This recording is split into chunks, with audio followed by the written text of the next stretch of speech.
देखिए बच्चों, कक्षा 11 की क्लास में जो प्रश्नावली 3.3 थी, जो प्रश्नावली 3.3 थी बेटा, वो पूरी तरीके से उदाहरण से कंप्लीट हो गई है। आज की क्लास में पढ़ेंगे प्रश्नावली 3.4। उसको पढ़ने के पहले आपको इस प्रश्नावली में उपयोग होने वाले सूत्रों को सीख लेना है। देखिए, मुख्य मान तो वही होंगे पूरे जो कि आप पढ़ चुके हैं, और मुख्य मान ज़्यादा जानने के लिए आपको जो 54 सूत्रों वाली सारणी बनाई है, minus theta, 90 minus theta, 90 plus theta, 180 minus theta, 180 plus theta, 270 minus theta, 270 plus theta, उसका बहुत अच्छी तरीके से ज्ञान होना चाहिए। अगर नहीं है तो उस वीडियो को आप एक बार देखिए और वहां से उसको सीख लीजिए, नहीं मैं सवाल हल करूंगा तो आपको दिक्कत होगी। आज मैं बताता हूँ थीटा का व्यापक मान ज्ञात करने के लिए सूत्र। अगर देखिए साइन थीटा बराबर साइन अल्फा हो, साइन थीटा बराबर साइन अल्फा हो, तब थीटा का व्यापक मान होगा n पाई प्लस माइनस 1 की whole power n into alpha. अब देखिए, cos थीटा बराबर cos अल्फा हो, तब थीटा का व्यापक मान क्या होगा, 2n pi plus minus alpha. इन सूत्रों को सीख लेना है, आपको याद कर लेना है, तो बड़ी आसानी से प्रश्नावली समझ में आएगी। tan थीटा बराबर tan अल्फा हो, तब थीटा का व्यापक मान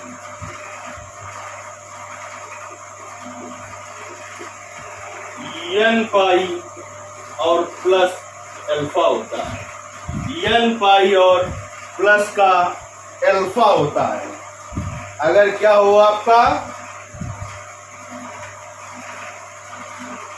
tan थीटा बराबर tan अल्फा हो। चलिए, ये तो सूत्र आपकी किताब में भी बताए गए हैं, थोड़ा हम अलग से भी आपको सूत्र बताते हैं। देखिए, ये तो ठीक है, लेकिन स्क्वायर के पद में हो तब कैसे हल करेंगे। देखिए, अगर साइन स्क्वायर थीटा बराबर साइन स्क्वायर अल्फा हो, तब थीटा का व्यापक मान क्या होगा, तब थीटा का व्यापक मान होगा n pi plus minus alpha. इस तीनों में बराबर होगा। cos स्क्वायर थीटा बराबर cos स्क्वायर अल्फा हो, तब थीटा का व्यापक मान क्या होगा, हमने बता दिया तीनों में अब बराबर होंगे, n pi plus minus alpha. और tan स्क्वायर थीटा बराबर tan स्क्वायर अल्फा हो, तब थीटा का व्यापक मान आपका होगा n pi plus minus alpha. इन सूत्रों को आपको लिख लेना है, तब मैं प्रश्नावली पढ़ाना शुरू करूंगा। इन सूत्रों को लिख लेना है, लिख लीजिए आप, फिर हम प्रश्नावली पढ़ाना शुरू करेंगे।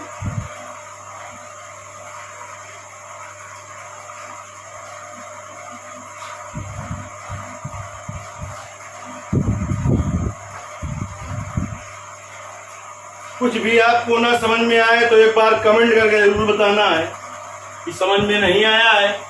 अगर समझ में आ रहा है तो वो भी कमेंट के द्वारा आपको बता देना है कि समझ में आ रहा है कि नहीं आ रहा है।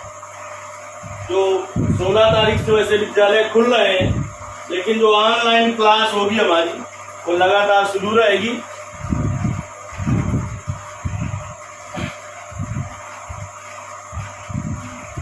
जो विद्यालय के छात्र हैं उनका थोड़ा और फायदा होगा कि जो क्लास में जो चैप्टर चल रहा है वो ऑनलाइन में नहीं पढ़ाया जाएगा। ऑनलाइन में मैं नया चैप्टर शुरू करूंगा और क्लास में दूसरा चैप्टर चल रहा होगा, जिससे जल्दी कवर होगी। चलिए, तो आज मैं शुरू करता हूं प्रश्नावली 3.4। कह रहा है निम्नलिखित समीकरणों का मुख्य तथा व्यापक हल ज्ञात कीजिए। मुख्य हल भी ज्ञात करना है और व्यापक हल भी ज्ञात करना है। चलिए पहला सवाल देखते हैं। क्या है पहला सवाल? tan x बराबर √3। मुख्य हल में जो इसका मान सीधे सीधे होता है वही मुख्य हल होता है। देखिए मुख्य हल करते हैं, फिर व्यापक हल के लिए सूत्र लिखा है हमने। tan x बराबर tan में किसका मान √3 होता है, tan 60 का होता है। तो tan x बराबर हो गया, tan 60 को लिखेंगे बेटा π/3, तो सीधे एक आ गया x बराबर π/3, ये हो गया मुख्य मान। और ये मुख्य मान है। और देखिए किसका मान हो सकता है tan में √3। आपको पता है उस सारणी का अच्छी तरह से नॉलेज है। अगर नहीं है तो उसको बिना वीडियो को बढ़ाए हुए एक बार वीडियो को जरूर देखिए। उस वीडियो में कुछ तो खासियत है, तभी अभी तक उस वीडियो को 1600 बच्चों ने देखा है। तो इसलिए वहां से आपको सीख लेना है कि और किसका मान क्या होगा, तुरंत आप समझ जाएंगे। अगर आपको थोड़ा सा भी ज्ञान है उस सारणी के बारे में। पाई मतलब 180 होता है और tan 180 प्लस थीटा भी तो tan थीटा ही होता है। ये भी तो tan π/3 हो जाएगा। नहीं हो जाएगा क्या? ना हो जाए तो बताओ कैसे हमने लिख दिया। ये बहुत ज्यादा सोचने की जरूरत नहीं है। ये जानने के लिए आप तुरंत चले जाइए, जो हमने वो वीडियो आपको दिया है सूत्रों का, वहीं से हमने समझाया है। वहां पर चतुर्थांश भी, तो आपको पता चलेगा कि पहले चतुर्थांश लिखा था a, दूसरे में s, तीसरे में t और फिर c। इसमें आल पॉजिटिव थे, इसमें क्या था साइन और कासेक का था जो पॉजिटिव था, और तीसरे में आपका tan और काट का पॉजिटिव था, और चौथे में आपका कास और साइन का पॉजिटिव, सॉरी कास और सेक का पॉजिटिव था। तो 180 प्लस थीटा देखा आपने तीसरे चतुर्थांश में आता है ना, तो इसीलिए tan 180 प्लस थीटा भी तो tan थीटा ही होता है। तो यानी tan x बराबर tan 3 ले लो एलसीएम 3π प्लस π, तो tan x बराबर हो गया आपका tan 4π/3।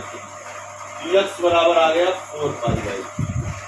तो मुख्य मान आपको 2 मिल गए। मुख्य मान एक मिल गया π/3, एक 4π/3। जो व्यापक हल में अल्फा का मान लिया जाता है वो यहीं से लिया जाता है, और पहला वाला मान लिया जाता है जो पहला मान मिले आपको वो वाला मान लेते हैं। अब देखिए tan थीटा बराबर सूत्र लिखा है अभी हमने, tan थीटा बराबर tan अल्फा हो। देखिए tan थीटा बराबर tan अल्फा तो है, जब इसको हल किया ऐसे, इधर भी tan इधर भी tan थीटा बराबर tan अल्फा हो, तब थीटा का व्यापक मान, तब थीटा का व्यापक मान क्या लिखा है हमने, n π प्लस अल्फा। ठीक, तो अल्फा की जगह ये मान ले लेना पहले वाला जो मुख्य मान मिला है। अब यहाँ पर tan थीटा के पद में हो तब थीटा बराबर लिखेंगे, क्या के पद में x के, तो x बराबर क्या हो जाएगा बेटा, व्यापक हल। इसका सूत्र ऊपर वाला उपयोग करेंगे। व्यापक हल क्या हो जाएगा आपका, x बराबर n π प्लस अल्फा का मान यहां से ले लेना है, पहला वाला मान हो π/3। एक सवाल समझिए, लेकिन ऐसा समझना है कि वो आपको काफी दिनों तक आपके दिमाग में रहे, याद ना रहे, क्योंकि गणित विषय याद करने का नहीं है, समझने का है। और जितनी ज्यादा से ज्यादा प्रैक्टिस करेंगे, एक बार वीडियो जो आप देख रहे हैं उसको फेयर कॉपी में जरूर करना है। तो विद्यालय के बच्चे हैं उनको तो फेयर कॉपी कंप्लीट होना चाहिए। जो बाहरी बच्चे ऑनलाइन पढ़ रहे हैं इसके द्वारा, तो आपको समझने के बाद अपनी फेयर कॉपी में जरूर करना है। चलिए अब हम आपको दूसरा सवाल बताते हैं आज की क्लास का, यानी इस प्रश्नावली का जो होगा वो दूसरा सवाल होगा। चलिए दूसरा सवाल लेकर हम हल करते हैं दूसरे सवाल को लेकर। देखिए दूसरा सवाल क्या है, दूसरा सवाल है आपका बेटा, सेक एक्स बराबर क्या है? सेक एक्स बराबर 2 है।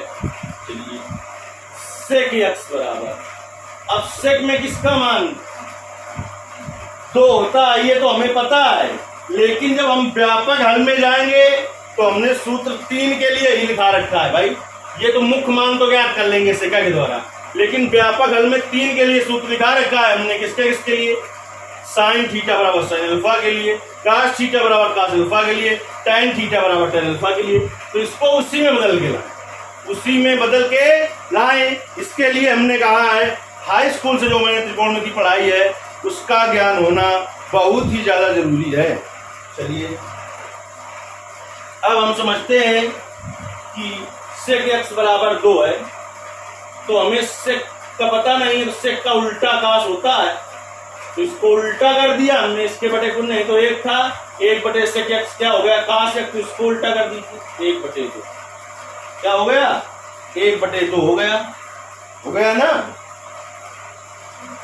अब देखिए कास में किसका मान 1 बटे 2 होता है?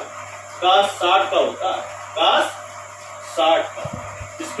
इसको पाई के पद में लिखेंगे बेटा, कास पाई बाई 3, पाई मतलब 180, 180 बटे 3 60 हो जाएगा, तो x बराबर 1 आ गया पाई बाई 3। ये भी आपका मुख्य मान है। दूसरा, कास में आपको ऐसा सूत्र लिखना है, कास में ही आपको ऐसा सूत्र लिखना है कि पाई बाई 3 हो। तो देखिए कास 360 माइनस थीटा, कास है थीटा तो होता है, तो कास x बराबर इसे हम कास 360 मतलब 2 पाई, अरे पाई मतलब 180, 180 बोलते दो 360 माइनस पाई बाई 3। इसको भी हल करके लाएंगे हम तो क्या आएगा बताओ? कास 360 माइनस थीटा, कास है थीटा हो जाएगा, कास से पाई बाई 3 आ जाएगा। तो कास x बराबर, कास इसमें ले लिया एलसीएम अगर 2 सॉरी 3 दूनी 6 पाई माइनस पाई, तो कास x बराबर हो गया कास 5 पाई बाई 3, तो x बराबर आ गया 5 पाई बाई 3। देखिए मुख्य मान आपको मिल गए, तो एक मिल गया पाई बाई 3 और दूसरा मिल गया 5 पाई बाई 3 मिल गया ना। अब हम व्यापक हल ज्ञात करते हैं बेटा। व्यापक हल ज्ञात करने के लिए समझिए कास थीटा बराबर कास अल्फा के लिए हमने सूत्र लिखाया है, थीटा का व्यापक हल 2n पाई और प्लस माइनस अल्फा। व्यापक हल ज्ञात करने के लिए x के पद में है ना, थीटा के पद में होता है तो थीटा बराबर लिखते हैं, x बराबर 2n pi plus minus alpha. पहला वाला जो मुख्य मान है वो ले लेना है पाई बाई 3। जहां तक हमें उम्मीद है कि आपको बहुत अच्छी तरीके से समझ में आ रहा होगा। अगर कुछ गड़बड़ कर रहा है तो ये गड़बड़ कर रहा होगा आपको, ये गड़बड़ बिल्कुल नहीं करेगा। लेकिन कब गड़बड़ नहीं करेगा? जब उस जो हमने एक बनाई थी सारणी के अंदर 54 सूत्र, उसको आप एक बार देख के अपनी रफ या फेयर कॉपी में बनाइए और इसके बाद बड़ी आसानी से समझ में आएंगे। तुरंत दिमाग में चलने लगता है कि इसमें दूसरा मान मिलने वाला है, वो हमें पता चल जाता है कि किसमें दूसरा मान आपको मिल जाएगा तुरंत।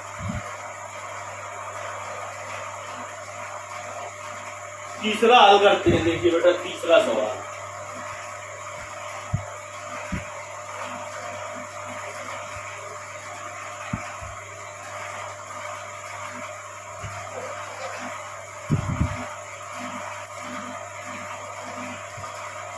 तीसरा सवाल है आपका काट x बराबर माइनस रूट 3,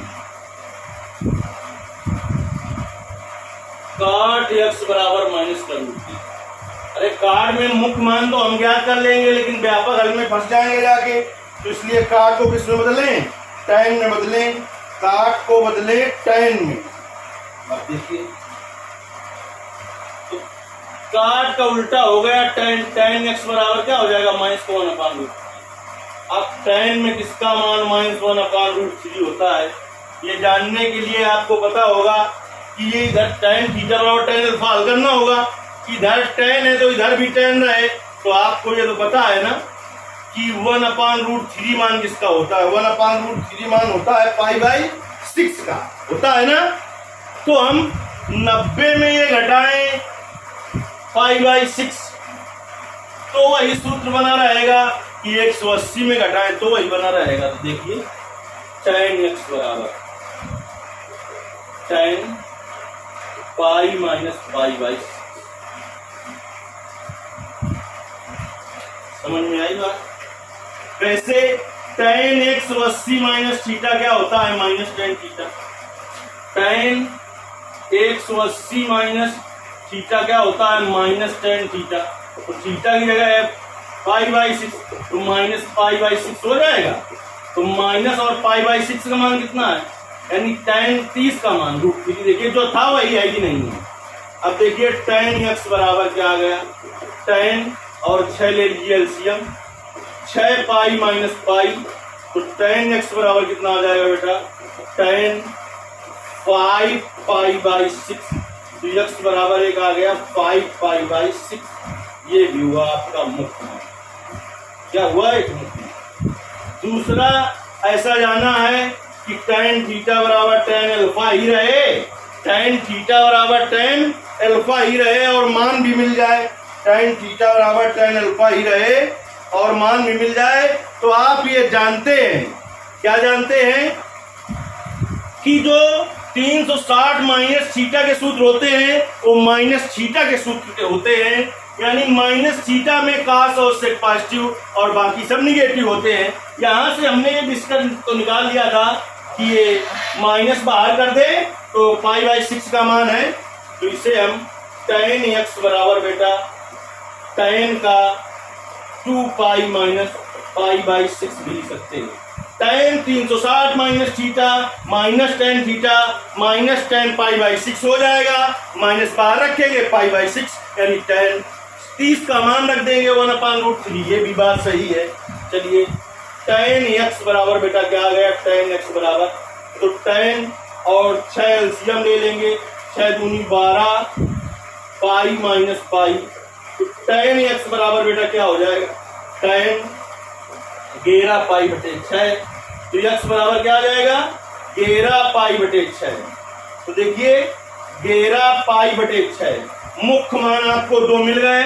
इसके मुख्य मान ये ध्यान रखना है कि tan थीटा बराबर tan अल्फा हल कर रहे हैं तो tan है tan में दोनों तरफ रहे, ऐसे सूत्रों का प्रयोग किया जाता है। sin थीटा बराबर sin अल्फा तो sin है sin में रहे, cos थीटा बराबर cos अल्फा तो cos में ही रहे। तो मुख्य मान आपको 2 मिल गए, 5 π/6 कामा 11 π/6। अब व्यापक हल करते हैं।